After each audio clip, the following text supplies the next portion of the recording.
1991 में bread Easton ने एक नोवेल पब्लिश की थी जिसका नाम था अमेरिकन साइको। एंड ये नोवेल इतनी ज़्यादा पॉपुलर हुई कि बाद में 2000 में इसके 9 साल बाद एक इसके ऊपर मूवी बनी जिसका नाम था अमेरिकन साइको। एंड इसका जो मेन कैरेक्टर था पैट्रिक बेटमैन, वो बहुत ज़्यादा रिच एंड वेल्दी एक बैंकर था न्यूयॉर्क सिटी में। एंड इसके साथ साथ वो एक साइकोपैथ एंड एक सीरियल किलर था जिसे बहुत मज़ा आता था अपने विक्टिम्स को टॉर्चर करते हुए मारना। एंड स्पेशली जो इसके टारगेट विक्टिम्स थे वो ज़्यादातर लेडीज़ एंड वुमेन्स ही थी।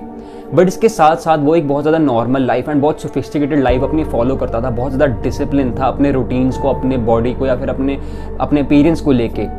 बट आज की इस वीडियो में हम इतनी कुछ बुलशिट बातें नहीं करेंगे कि ये कैसे था या फिर इसका कैरेक्टर ऐसा क्यों था। We gonna simply talk about कि why are men obsessed with this Patrick Bateman character. देखो यार, फर्स्ट थिंग इस वजह ज़्यादातर अट्रैक्ट करती है पैट्रिक के बारे में कि जो इसका फिजिकल अपीयरेंस था, इसका जो वेल्थ था वो बहुत ज़्यादा ही अट्रैक्टिव एंड बहुत ज़्यादा आई कैचिंग एंड पावरफुल लगता है देखने में। Most of the people, especially guys, aspire to have a success and achieve the pedestals like this. Obviously, these things just require discipline and dedication. Bateman's character is portrayed by Kristen Bell, who is one of the most handsome and talented actors of the Hollywood. Kristen ने बहुत सारे ऐसे अच्छे roles किए हैं जिसमें उसने बहुत ज़्यादा वेट लूज़ किया एंड बहुत ज़्यादा अच्छे मसल्स गेन किए, या फिर तुम ये कह सकते हो बहुत ज़्यादा एक्सपेरिमेंटल एक्टर हैं, या फिर उनको बहुत ज़्यादा अच्छा लगता है अपने ऐसे ट्रांसफॉर्मेशन रोल करने में। एंड ऑब्वियसली ये सब चीज़ें क्रिस्टन के लिए सिंपल नहीं थी। That actually requires a strict diet and routine. So coming back on the Bateman's character, जैसे तुम मूवी में देख सकते हो कि वो कैसे बहुत महंगे कपड़े, महंगी चीज़ें पहनता है, जैसे उसके लग्जूरियस लाइफस्टाइल है, उसका अपार्टमेंट जिससे पूरी न्यूयॉर्क सिटी दिखती है। He is stunning in everything. जो ज़्यादातर लड़कों को बहुत ज़्यादा एस्पायर करती है क्योंकि ऐसी लाइफस्टाइल उनकी हो। शाम को ही just hanging out with prostitutes and seducing every girl around him, impressing them with his charisma and charm. And शाम को इसकी इवनिंग्स बहुत ज़्यादा महंगे बड़े बड़े रेस्टोरेंट्स में, क्लब्स में, पार्टीज़ में निकल जाती है, बड़े बड़े लोगों के साथ हैंग आउट करने में या उनको शायद उनसे साथ बहुत अच्छी कॉन्वर्सेशन करने में। एंड कहीं ना कहीं ये जो चीज़ें करता है बेटमैन, ये ज़्यादातर लड़कों को बहुत ज़्यादा अट्रैक्ट करती है, बहुत ज़्यादा एस्पायर करती है कि वो ऐसी लाइफस्टाइल अपनी रखें, ऐसी लाइफस्टाइल अपनी जिएँ, कि कहीं ना कहीं ज़्यादातर लड़के इस चीज़ में ये देखने लग जाते हैं, oh that's literally me.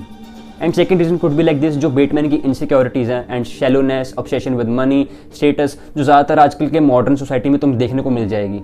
People around us they just literally feel alienated and dissatisfied from their life, just like Patrick. इस पूरी मूवी में जो वाइब दिखाई गई वो 1980s की दिखाई गई है, a decade which is marked as greed and materialism. And इसके साथ साथ जो बेटमैन है वो एक ऐसे एनवायरनमेंट में काम करता है जहाँ पे बहुत कट टू थ्रोट चीज़ें होती है। He is always like into the pressure from getting his peers, उससे आगे कैसे निकले। वो हमेशा इस चीज़ को कंपैरिजन करके रह चलता है कि उसके साथ वाले क्या कर रहे हैं एंड वो क्या कर रहा है, वो उससे क्या और बेस्ट कैसे हो सकता है। बेटमैन अपनी गर्लफ्रेंड, अपने कलीग्स एंड अपने क्लाइंट से ज़्यादा अगर किसी चीज़ की परवाह करता है, वो उसके बिजनेस कार्ड्स, अपने रिजर्वेशंस एंड अपने स्टीरियो सिस्टम की ज़्यादा परवाह करता है। He is actually carrying no real friends, no real passion and no real identity. Some man just see themselves a Bateman because उनको कहीं ना कहीं लगता है जो वो ये फ्रस्ट्रेशन या फिर जो एंगर है वो उस चीज़ से कम्प्लीटली रिलेट कर पा रहे हैं जैसे उस मूवी में दिखाया गया। And they actually desires to escape this fake reality by just adding some new excitement and thrills in their life. And third reason जो बहुत ज़्यादा अजीब एंड बहुत ज़्यादा डार्क है, people just relate with the Bateman's violence, depravity and egoism. I know it sounds crazy but yeah most people just enjoy the violence जो वो करता है अपनी मूवी में। एंड ये जो चीज़ें वो करता है ना कहीं ये चीज़ें डार्क फैंटेसीज को इम्पल्स करता है without having their any moral and legal consequences. Some of them also see as a funny irony and parody of a capitalist culture by just assuming that it's entertainment. But straight to the point, Batman is a monster who is just jealous, egoistic and violent man who just kills for his fun, pleasure and power. He is the ultimate rebel, he is the ultimate anti-hero and he is the ultimate villain. He breaks the rule, he challenges authority, he is free, he is wild and he is unstoppable. But he is also twisted in humor and just carries the sarcastic tone and sarcastic way. And इस movie में Patrick बहुत अच्छे से mock कर देता है इस ridiculous society को जिसने उसे बनाया। एंड कहीं ना कहीं ये बहुत ज़्यादा अच्छे से एक्सपोज करता है हिपोक्रेसी एंड करप्शन को भी। बट चाहे जो भी को, he is a master of irony and genius of parody. He actually makes fun of everything, चाहे वो पॉप म्यूजिक से लेके आर्ट, पॉलिटिक्स या रिलीजन तक कुछ भी हो, वो किसी को भी छोड़ता नहीं। वो हर एक चीज़ का कहीं ना कहीं किसी भी तरीके से सरकास्टिक वे में उसका मजाक उड़ाई देता है एंड उसको एक्सपोज कर ही देता है। Some man just experience the Bateman as a violence and a depravity, but उसी साइड वो इसके जोक्स पे भी उतना ही हंसे हैं।